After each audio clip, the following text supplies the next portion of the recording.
আজিৰ এই ভিডিঅ'টোত আমি দৰ্পণ পোৰ্টেলত বিজ্ঞান শাখাৰ বাবে কেনেকৈ ভাল কলেজ বাছনি কৰিব পাৰি আৰু অসমৰ ভিতৰত কিছুমান শ্ৰেষ্ঠ কলেজৰ বিষয়ে ক'ব ওলাইছো 2025-26 বৰ্ষৰ বাবে হাই সেকেন্ডাৰী ফাৰ্ষ্ট ইয়াৰ এডমিশনৰ প্ৰক্ৰিয়া আৰম্ভ কৰিছে দৰ্পণ পোৰ্টেলৰ জৰিয়তে বহু ছাত্ৰ-ছাত্ৰীয়ে এতিয়া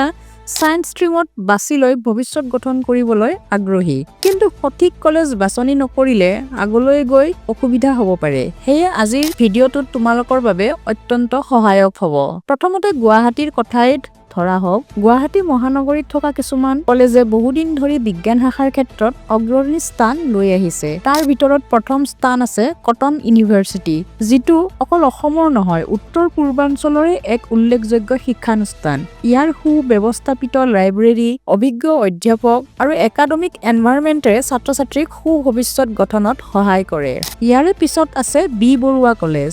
যিটো ৰাষ্ট্ৰীয় পৰ্যায়ত UGCৰ দ্বাৰাও স্বীকৃত ইয়াৰ বিজ্ঞান শাখাৰ প্ৰতি বছৰে উচ্চ মাৰ্কৰ ছাত্ৰ-ছাত্ৰীক আগবঢ়ায় তাৰ পাছত আহে আৰ্য বিদ্যাপীঠ কলেজ যিখন বৰ বহুদিন ধৰি ফিজিক্স কেমেষ্ট্ৰি আৰু বায়'লজিৰ ক্ষেত্ৰত আগশাৰীৰ কলেজ হিচাপে পৰিগণিত হৈছে হেণ্ডি গাৰ্লছ কলেজ ছাত্ৰীৰ বাবে বিশেষ আৰু ইয়াত বিজ্ঞান শাখাৰ লগতে অৰ্থনৈতিকভাৱে সহায়ক ব্যৱস্থাও আছে গুৱাহাটীৰ বাহিৰতো বহু উৎকৃষ্ট কলেজ আছে যিটো তোমালোকে নগাঁও জিলাৰ পৰা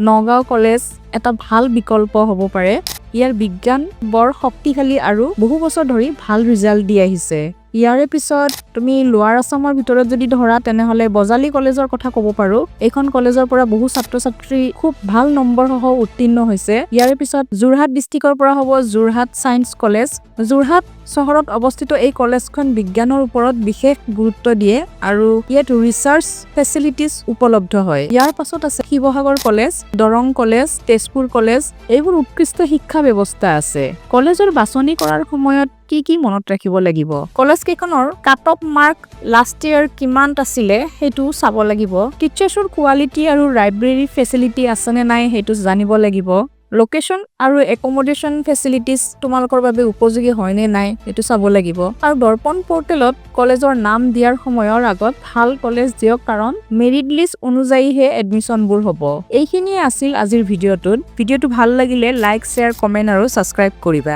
আমাৰ অসমীয়া ষ্টুডিঅ' চেনেলটোত এনে ধৰণৰ বাতৰিৰ বাবে সাবস্ক্ৰাইব কৰা ধন্যবাদ